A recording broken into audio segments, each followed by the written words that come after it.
Bueno, hoy en Palsur tenemos el honor, la posibilidad de poder entrevistar a un doctor en letras de la Universidad Nacional de La Plata, de la Universidad de París, Sorbonne 4, eh, muchos otros títulos obviamente, el doctor Héctor Dante Cincota. Hola Héctor, ¿cómo estás? Pino. Pinocho. Pino. Sí, buen día, muchas gracias. Bueno, Muy bien estoy.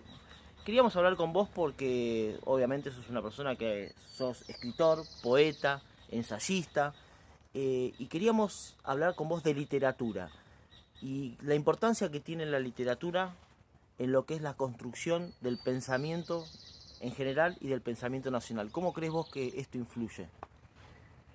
Bueno, para mí la literatura es la vida y yo siempre hago la distinción entre literatura y poesía, que son dos cosas distintas. La literatura es todo, o sea, es la novela, es el román, el teatro, el ensayo, la poesía. En cambio, la poesía es única, no está en ningún lado y está en todos.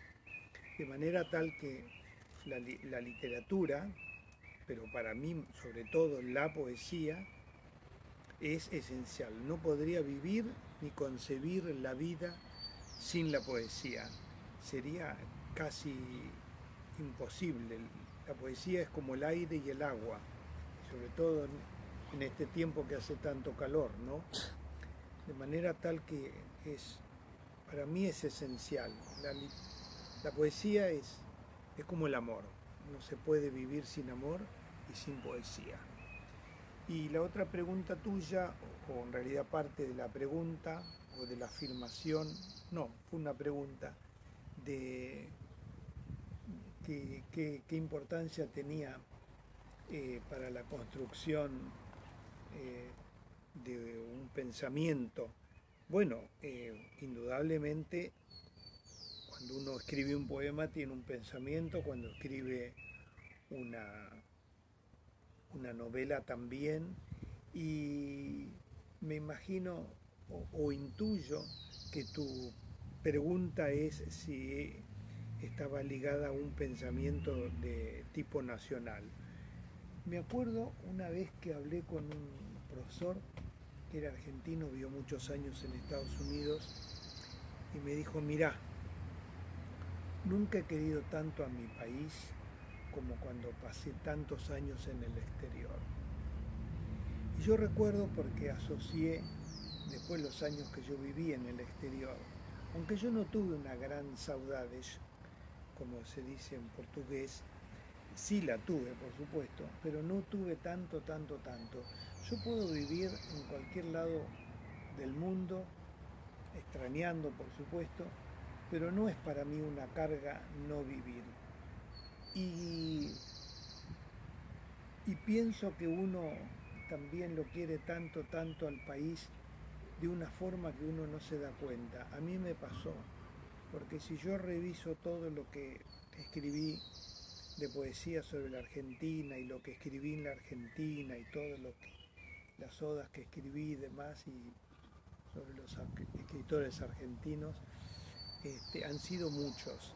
Y esto fue algo como una comida diaria, ¿no? Que uno, bueno, come para vivir, no vive para comer, por lo menos yo. Y, y sin querer vos te das cuenta que es un amor que se va cimentando en forma diaria. Claro, es algo gradual, algo que uno va haciendo y uno va creando una construcción. ¿Y Efectivamente. cree que estamos hoy en día insertos en una problemática en lo que es a la literatura, en lo que es a la poesía? ¿Crees que está, no digo en decadencia, pero que se le está prestando poca atención hoy en día a la literatura y a la poesía? Eh, en realidad eh, hay que retrotraerse a lo que dijo como en el año 50, creo, Juan Ramón Jiménez. La poesía es para una inmensa minoría y es una hermosa definición. Yo no sé si se le presta menos atención, pero puedo dar y voy a hablar de un caso particular que es mío, y perdón por ser personal, decir algo personal, pero lo voy a decir porque me parece que es importante. Hace muchos años, en el año 1978, yo fui a dar unas conferencias a Chile y estuve en la Universidad de Concepción y había hablado sobre, creo que sobre Lugones y sobre Borges, y yo era muy joven, la verdad, mucho más joven que ahora, y me, me pidieron, la directora que me escribió, me invitó, me dijo, mira, nos gustaría que hables un poco sobre vos en otra charla. Y yo le dije, bueno, está bien, digo, agradezco. No es algo que tengo pensado, pero lo voy a hacer. Bueno, y entonces hablé sobre mí en la tercera conferencia, en la tercera entrevista, eh, que lo titulé Los pasos de un escritor. Y cité algunos poemas que sabía de memoria míos, no son muchos, son dos sonetos que corregí bastante, que en realidad uno me lo corrigió Temis Speroni, que yo le escribí a mi padre. Yo escribí varias cosas para mi padre, muchísimas, casi toda mi obra está dedicada a él, la obra poética, pero la, la, la, el detalle es que yo casi al final de la charla eh, recité un soneto que se llama Soneto del Amor Acontecido, y después recité un soneto a mi padre. Es un soneto muy fuerte porque es cuando él se murió, yo lo escribía cuando era muy joven, tenía 20 años, nada. Y creo que es lo mejor que he escrito, que va a ser insuperable. Y todo lo que escribí después, bueno, lo escribí por una necesidad vital, pero no creo que nada escriba como ese soneto a mi padre. Es perfecto técnicamente y de fondo y forma. Siempre me gustó el soneto, y perdón que hable sobre mí. Pero el caso es que un señor, al finalizar la charla, se acercó y me dijo, dice, usted sabe que yo amaba a mi padre.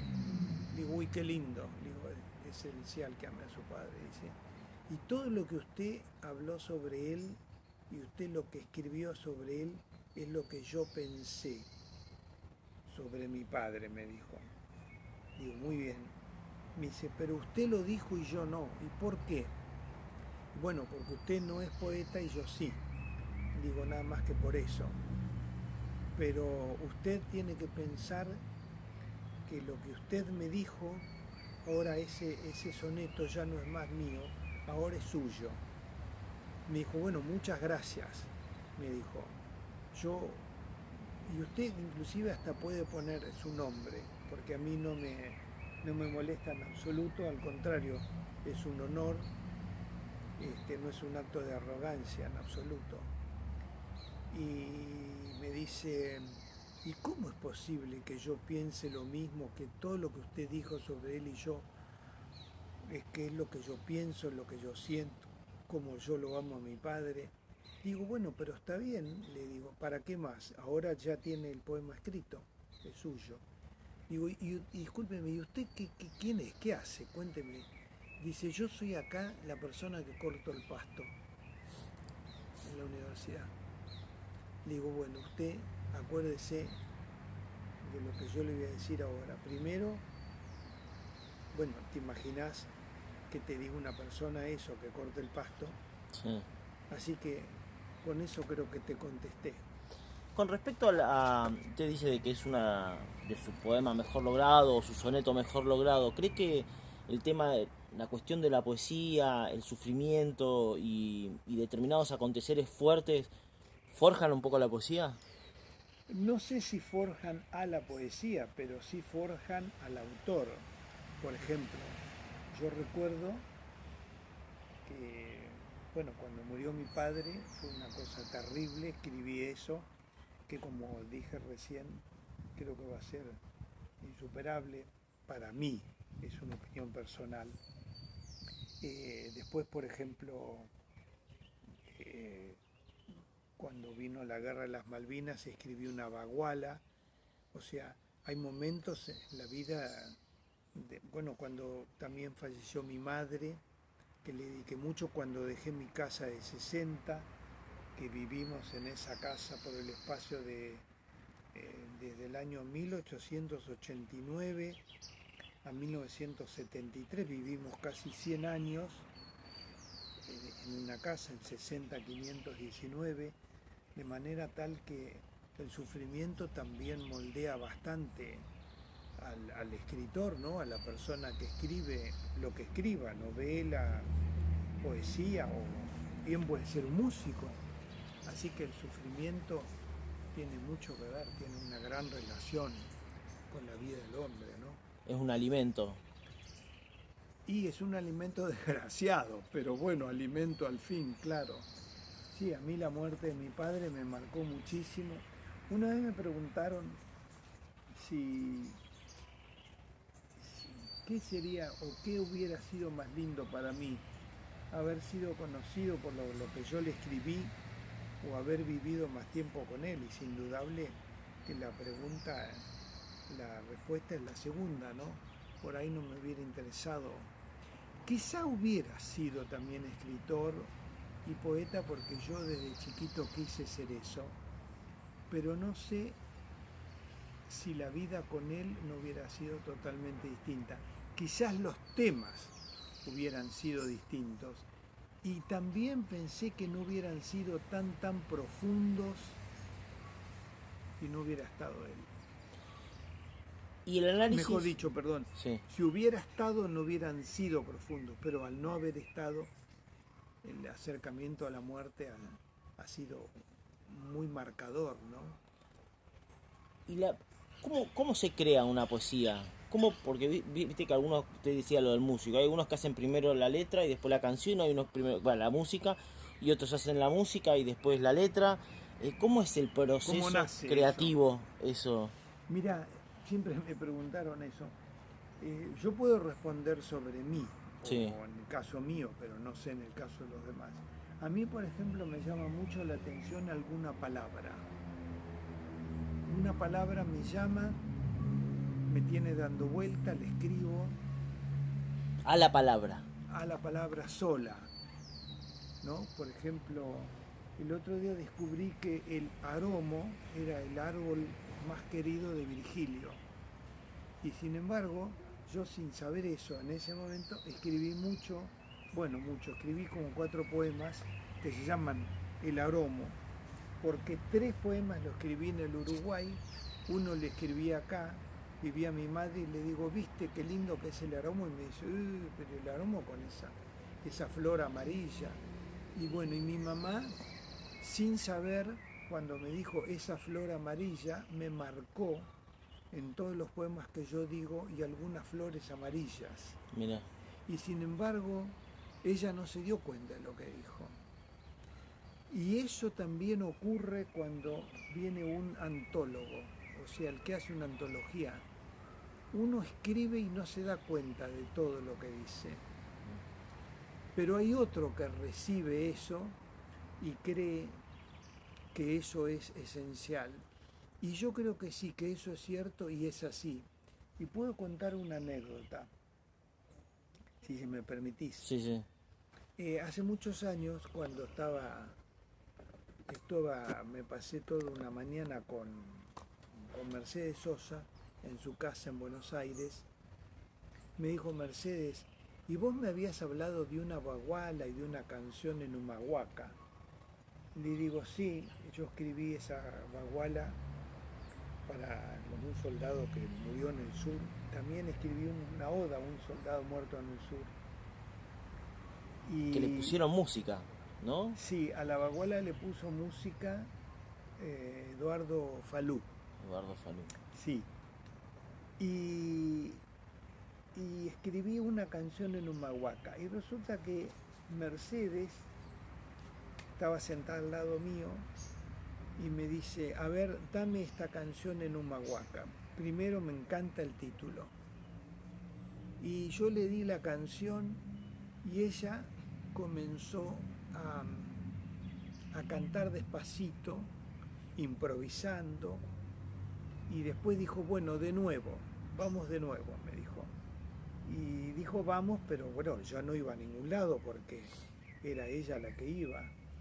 Y entonces comenzó ella a cantar, estábamos solos, en un living muy grande, ahí sobre la calle, en la avenida 9 de Julio, casi llegando a la Figueroa Alcorta.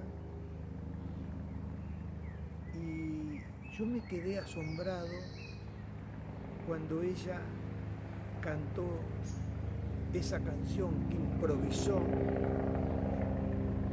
Y yo dije, la pucha, le digo, la música es superior a la poesía. Y yo le dije, Mercedes, le digo, la música es superior a la poesía. Y me dice, ¿por qué decís eso? Le digo, porque vos le engrandeciste. Yo no hubiera nunca pensado que a vos te hubiera gustado eso.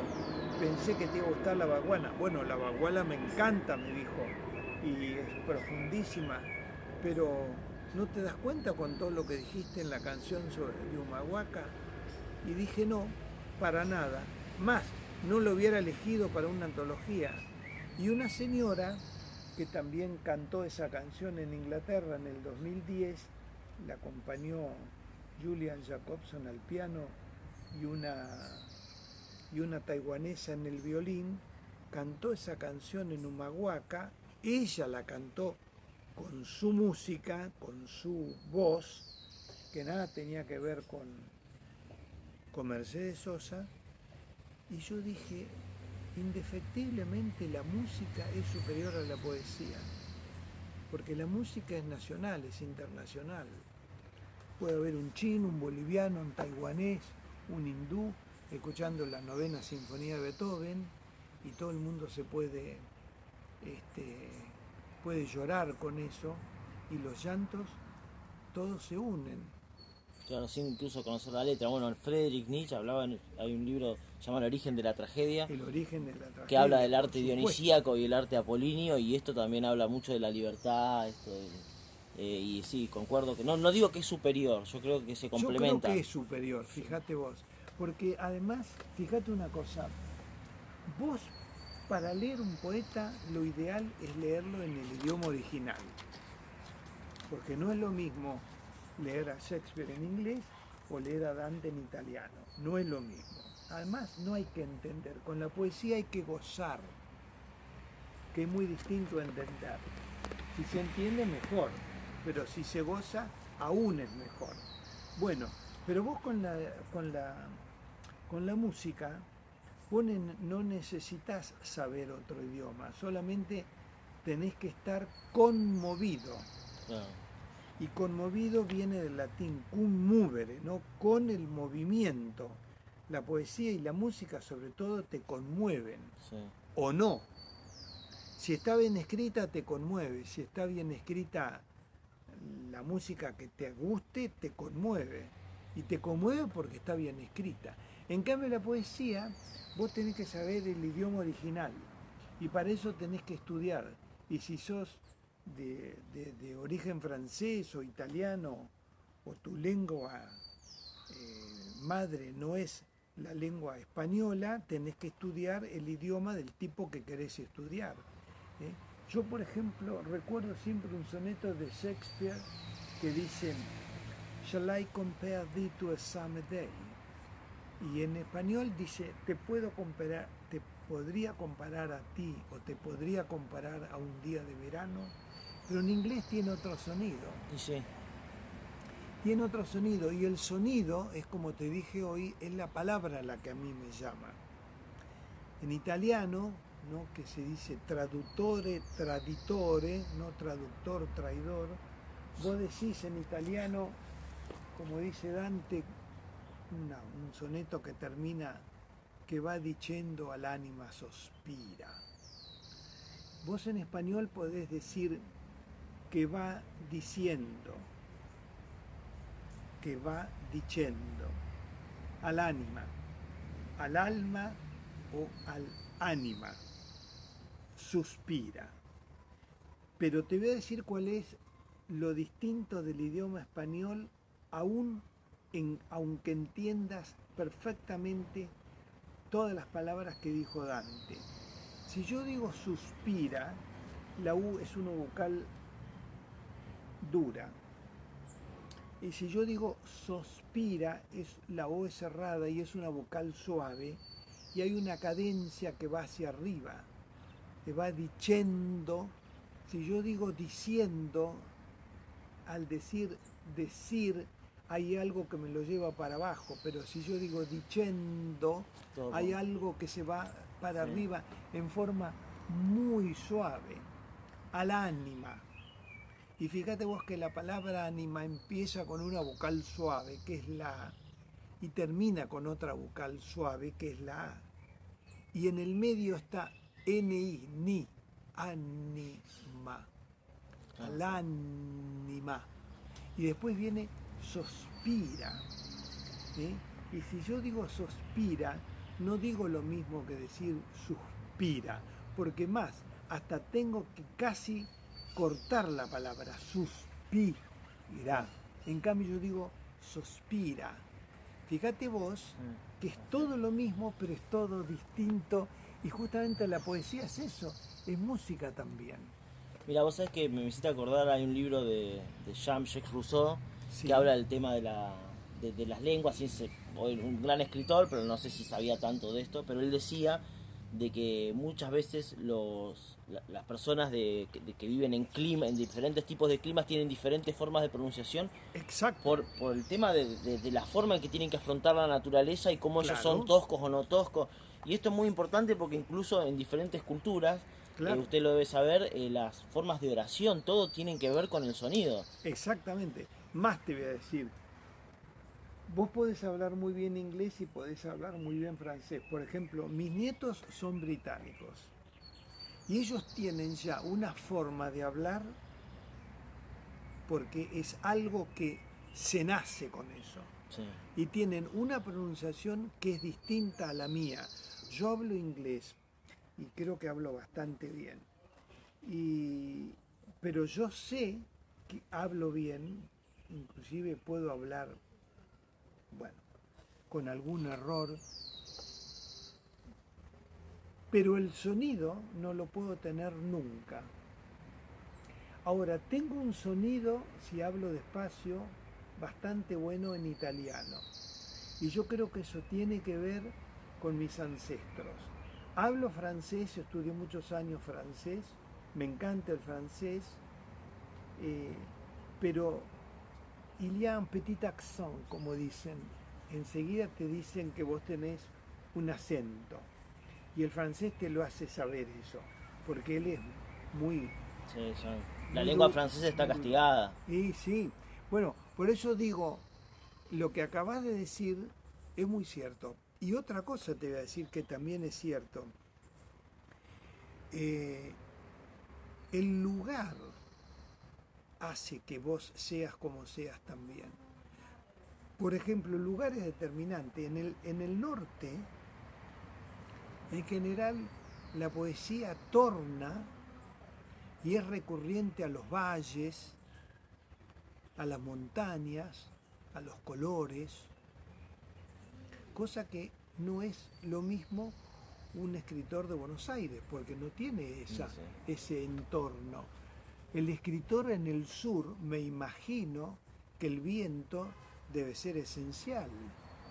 El viento, el arbusto, frío, ¿no? El frío, la nieve. Y si vivís al lado del incluso mar, las pronunciaciones, vos fíjate que vos te vas al sur y tenés pronunciaciones más como distintas, dulces, ¿no? después en el sur somos un poco más cerrados, más... Y sí, bueno, es que eso lo determina el paisaje, el lugar, yo digo, el lugar es determinante, ¿no? Así que bueno, quiero aclarar de que esto es una mera introducción para algo que vamos a realizar, que Pinocho va a realizar y que bueno, nos va a honrar, que tiene que ver con hablar de la literatura en todo lo que es Argentina, la Patagonia. Así que bueno, desde ya muchísimas gracias Pino por este espacio y No, por favor, seguramente... gracias a vos por venir y gracias por la nota, al contrario. Y bueno, vamos a recordar el sur, que es un lugar tan querido por mí, que editó bastante ahí, no sé si bien, pero lo hice con mucho amor. Nietzsche dijo una cosa muy linda, solo perdura lo que se escribe con sangre. Y yo diría, o le agregaría, y con amor. Sí. No sé si perdura, pero lo importante es lo que uno hace y que lo haga pensando que eso es lo importante. Después, si va a uno o a dos, no importa. Ya con dos se salva. Sí, bueno, Nietzsche hablaba mucho de lo que era la escritura, no solamente por escribir, sino hacia quién escribir. No importaba la cantidad, sino el objeto de la escritura. Bueno, también tenía razón. Sí. Lo que pasa que, El arte del buen escribir es para un buen lector. y sí, por supuesto, mirá, y para terminar, ¿no? Eh, yo creo que no hay que importarle no le tiene que importar tanto al autor dónde está el libro, porque el libro tiene un camino misterioso. Y vos resulta que te encontrás que una persona leyó un libro tuyo en otro lugar y vos decís, pero si yo no fui, y no hay que ir. La palabra va sola. Bueno. El pájaro tostado vuela. Bueno, muchas gracias. No, a vos por venir.